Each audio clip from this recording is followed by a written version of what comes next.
بسم اللہ الرحمن الرحیم صلاۃ و سلام علیک یا رسول اللہ۔ سامعین مکرم، چند روز پہلے غلام نظام الدین جامی صاحب نے جو متنازع شعر لکھا اور اس شعر میں انہوں نے جو سیدنا ابوبکر صدیق اور سیدنا عمر فاروق رضی اللہ تعالی عنہما کے عظیم القاب یعنی صدیق اکبر اور فاروق اعظم پر جو شدید اور رقیق حملہ کیا، اس حملے کے دفاع کے لیے، اس کی وکالت کے لیے وکیل مترفضہ حضرت کل فی الکل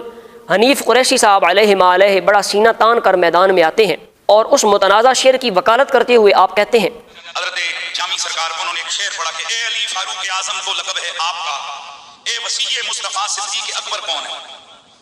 لگ گیا جناب، شور مچ گیا جی، گولڑے میں رفضیت ہو رہی ہے، فلاں ہو رہا ہے، جامی صاحب اپنی وضاحت کریں انہوں نے کس سینس میں کہا ہے؟ تو آپ بالکل چٹے ہو، چند چیزیں تم نے رکھی ہوئی ہیں تمہیں پتہ ہی نہیں ہے، یا پھر جان بوجھ کر تم عصمت و شان مولا مرتضیٰ چھپاتے ہو عوام سے۔ تو قریشی صاحب جو آپ نے گفتگو کی اس پر ہمارا بالکل سادہ سا سوال ہے، کوئی علمی بحث نہیں، کوئی پیچیدگی نہیں، کہ آپ کے بقول حضرت علی پاک کو صدیق اکبر نہ کہنا اور حضرت علی پاک کو فاروق اعظم نہ کہنا گویا یہ شان حضرت علی کو چھپانا ہے۔ تو ہمارا یہ سوال ہے کہ کیا یہ آپ بتا سکتے ہیں کہ پوری امت کتنے عرصے سے اس شان کو چھپانے کی مرتکب رہی؟ پوری امت معاذ اللہ، امت کے اکابر اولیاء بشمول مشائخ گولڑہ شریف، پوری امت، کیا آپ بتا سکتے ہیں کہ کتنے عرصے سے حضرت علی پاک کی یہ فضیلت چھپاتی رہی کہ انہوں نے کب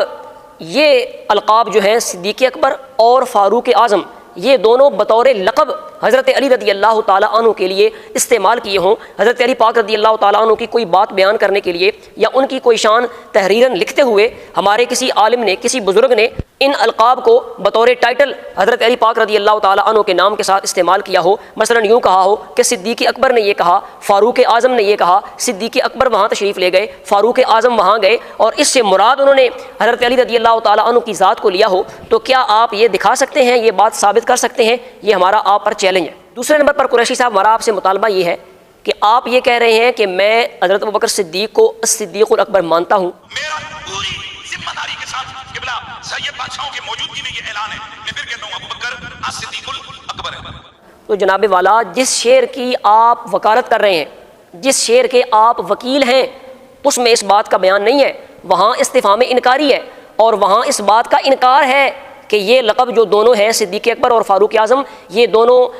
ایک لقب جو ہے وہ ابوبکر صدیق کا ہے اور دوسرا عمر فاروق کا ہے، اس بات کا انکار ہے، وہاں استفہام انکاری ہے، توجہ کیجئے۔ اور اگر آپ کا کوئی استاد زندہ ہے تو اس سے پوچھئے کہ استفہام انکاری کس کو کہتے ہیں، ذرا شعر بھی پڑھ لیجئے کہ اے علی فاروق اعظم تو لقب ہے آپ کا، اے وسیع مصطفیٰ صدیق اکبر کون ہے؟ یہاں استفہام انکاری ہے، یعنی مفہوم اس سے کیا نکلا؟ اے علی مرتضیٰ صدیق اکبر تو لقب آپ کا ہے، اے علی مرتضیٰ فاروق اعظم تو لقب آپ کا ہے، گویا کہ پوری امت آپ کے ان القاب سے غافل رہی اور امت جہالت میں رہ کر معاذ اللہ صدیق اکبر کا لقب سیدنا ابوبکر صدیق کو دیتی رہی اور فاروق اعظم کا لقب یہ حضرت عمر فاروق رضی اللہ تعالی عنہما کو دیتی رہی۔ امت نے تو جہالت کا ارتکاب کیا، امت تو فضائل علی چھپاتی رہی، اے علی پاک یہ لقب تو آپ کے ہیں۔ یہ ہے اس شعر کا مفہوم جس کے آپ وکیل بنے ہوئے ہو۔ اب ہمارا یہ آپ سے سوال ہے کہ جو آپ کا دعویٰ ہے کہ میں ابوبکر صدیق کو صدیق اکبر مانتا ہوں، یہ اس شعر میں موجود نہیں، شعر تو اس کا انکار کر رہا ہے، جس شعر کے آپ وکیل ہو وہ آپ کے دعوے کے خلاف ہے، اور جو آپ کا دعویٰ ہے یعنی ابوبکر صدیق کو صدیق اکبر ماننا،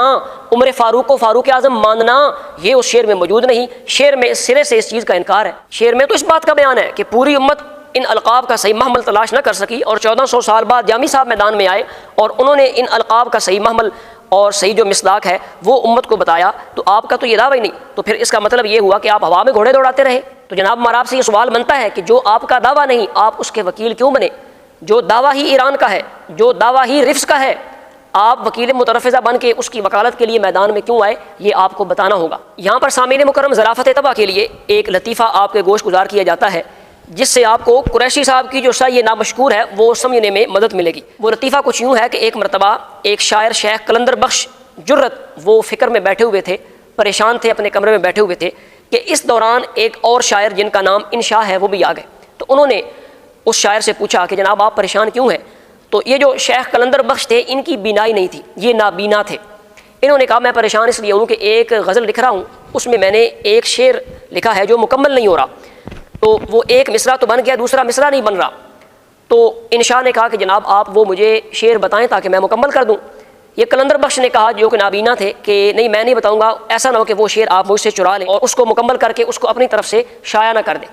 جرت نے اصرار کیا تو اصرار پر انہوں نے بتا دیا کہ وہ جس شعر کا مصرع مجھ سے نہیں بن پا رہا، اس کا پہلا مصرع یوں ہے کہ اس زلف پہ پھبتی شب دیجور کی سوجی، یعنی محبوب کی زلف ہے اور پھر سیاہ رات ہے، سیاہ زلف ہے، تو شاعر کہتا ہے کہ اس زلف پہ پھبتی شب دیجور کی سوجی۔ اگلا مصرع شیخ قلندر سے بن نہیں رہا تھا تو جرت فوراً بولے اندھے کو اندھیرے میں بڑی دور کی سوجی۔ تو جناب قریشی صاحب جو اس شعر کی آپ نے وکالت کی ہے اس پر یہی فٹ آتا ہے کہ اندھے کو اندھیرے میں بڑی دور کی سوجی۔ اور اختتام پر جامی صاحب سے بالخصوص اور قریشی صاحب سے بالعموم ہمارا یہ مطالبہ ہے، اور جو ان کے اس شعر کا محافظ اور وکیل ہے اس سے ہمارا یہ مطالبہ ہے کہ اس شعر میں تو جو کچھ بیان کیا گیا امت کا تعامل اس کے خلاف ہے، یعنی ایک طرف آپ یہ شعر رکھ لیں اور دوسری طرف امت کا تعامل رکھ لیں، بشمول ریاض شاہ کے، بشمول حسین الدین شاہ کے، بشمول گولڑے شریف کے مشائخ کے، اور بشمول اس شاعر کے والد گرامی کے، ان تمام کو ایک طرف رکھ لیں اور دوسری طرف یہ شعر رکھ لیں۔ شعر یہ کہتا ہے کہ صدیق اکبر اور فاروق اعظم یہ القاب تو مولا علی کے تھے، سارے لوگ غافل رہے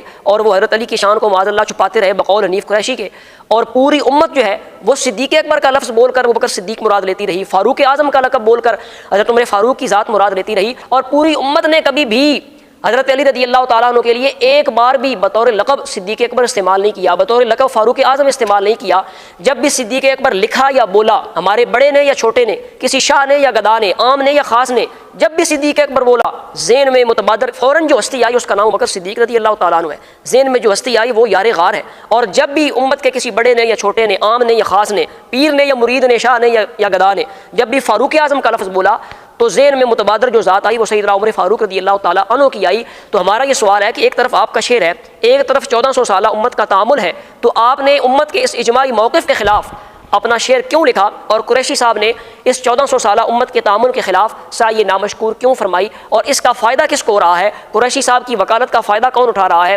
جامی صاحب کے شعر کا فائدہ کون اٹھا رہا ہے؟ یہ آپ دونوں نے بتانا ہوگا۔ اللہ تبارک و تعالیٰ کی بارگاہ میں دعا ہے کہ وہ ہمیں حق سمجھ کر حق کا ساتھ دینے کی توفیق عطا فرمائے۔